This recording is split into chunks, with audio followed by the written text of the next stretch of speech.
Hey there, teachers. I just wanted to give you some notes as we prepare for this week's Easter sermon. This is obviously probably our biggest week of the year. It's kind of the Super Bowl for us teachers. And so we really want to make sure that we really spend a lot of time really thinking through this well and preparing for it well. So I have just a few things that I've put together here to kind of think about and keep in mind as we prepare to teach this message. The first thing is just really to keep in mind the visitor. This is obviously our biggest week of the year in terms of visitors. So keep in mind as you are prepping this and as you are visualizing teaching this, be thinking not about the regular church attender who is there, but be thinking about that visitor who's come. They've been invited by their neighbor or their friend. Maybe they only come to church once a year. Maybe this is their first time to church in a long time. But just really keep that person in mind as you are preparing this. I know it can be tempting to get caught up in thinking about kind of the regulars and really trying to live up to some expectation they have in terms of tradition or whatever, but really be attentive to the visitor. So that means a few things. One, a kind of language we like to use around here is to prefer the visitor.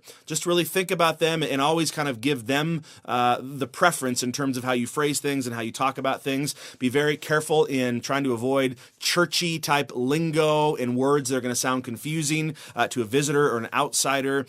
Try to avoid insider talk, kind of those insider phrases or ideas that only somebody who's a regular at your church would understand. And really try to stay focused. Try not to get off on rabbit trails that might seem confusing to an outsider. I think a great way to kind of think about this is what we have is called our 3 C's of teaching. And you can check this out in the teacher training if you're not familiar with that. But we talk about 3 things that are really important. And that's being clear, concise, and compelling. I think this is especially important to remember on Easter. We want to be really clear. So we've got to be really simple and focused in what we say. Again, because these people, the visitors, are not going to have all the theological background that maybe your regulars have. So be very clear. Be concise. We really got to try to keep this brief. We'll talk about pace in just a minute here. And then really try to be compelling. Try to make this very interesting. I'd encourage you to really be intentional about being warm and winsome and engaging and really try to avoid being overly stern or serious, because I think that's harder for a visitor to take that in. There's times for that, but I think on Easter, really try to be warm and winsome and engaging. So just really keep that visitor in mind as you prep this. Here's kind of the next thing, just to try to think about the overall flow of the sermon. On Easter, obviously, we intentionally prepare a very evangelistic sermon, and the flow of the sermon is really designed to call you to a decision, right? So the idea is it's about one moment that can change anything, and that how the moment of the resurrection has the power to change your life. And so kind of in the flow of the sermon, we're introducing this idea that the resurrection has that power to change your life. And then we describe in the body of the sermon the different ways that the resurrection can change your life. And we talk about in the first 2 points kind of more ways that it affects you kind of right now in the here and now, kind of in an earthly sense. It can give you a deeper sense of meaning and purpose, and it can give you better relationships and a deeper sense of connection. But then the third point really draws you to eternity and how it really can change where you spend eternity. So that's kind of the flow in the body. But then at the end, it comes around to a call to decision. And the point we make is all this great stuff the resurrection does, it doesn't matter until you respond.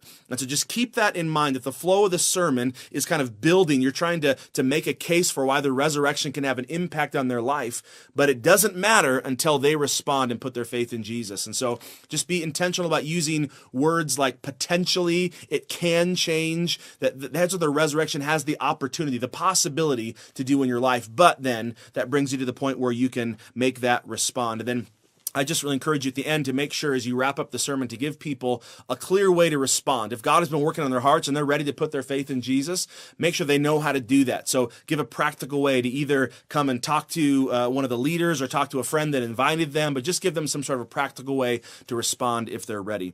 Let me say this too, here's another thing, and that's to think very carefully about your illustrations. I'd encourage you as you think about illustrations, especially on Easter, to really try to make these very personal and kind of story-driven, more about yourself. Try to avoid, third-person stories if you can, and try to avoid maybe like historic illustrations that really don't tend to connect with the visitor as well. And so, but really be thoughtful about your illustrations. And each point, there's an opportunity for a personal story, and I've intentionally kind of designed those to be a little bit more kind of lighthearted and even a little bit funny. And so I think it's a good way to interject those throughout the sermon. It kind of keeps the pace moving along. But I encourage you to really think about those and be intentional about trying to make really good ones. And And then one other thing I'll say, one of the points we have an adoption story. For some of you that are teaching, you might have your own adoption story, but I'd encourage you to find a personal adoption story, hopefully connected in your congregation or in some way that you can talk about it a little more personally, rather than just sort of adoption as a concept. And you'll see what I mean when you look at the flow of the sermon.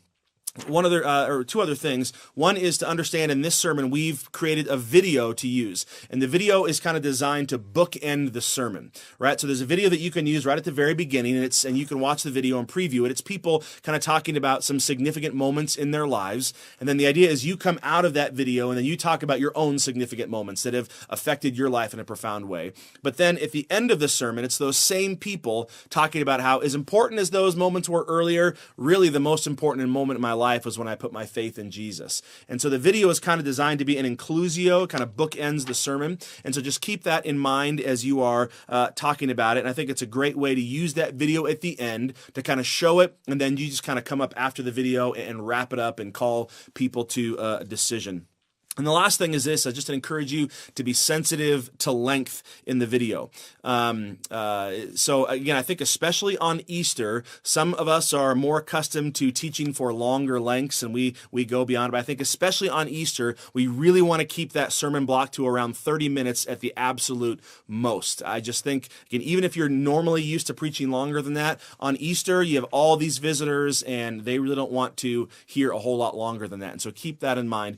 And so and also with that, know that we've got this video element, if you're going to use that, and that takes up about 7.5 minutes. And so in your 30-minute block, you have 7.5 minutes of video, not all at once. It's a 3 at the beginning and 4 at the end. But that leaves you with 22, 23 minutes. And so what that means is if you do, 2 or 3 minutes in your kind of setup and 3 or 4 minutes at the end, that really only leaves you about 5 minutes per point.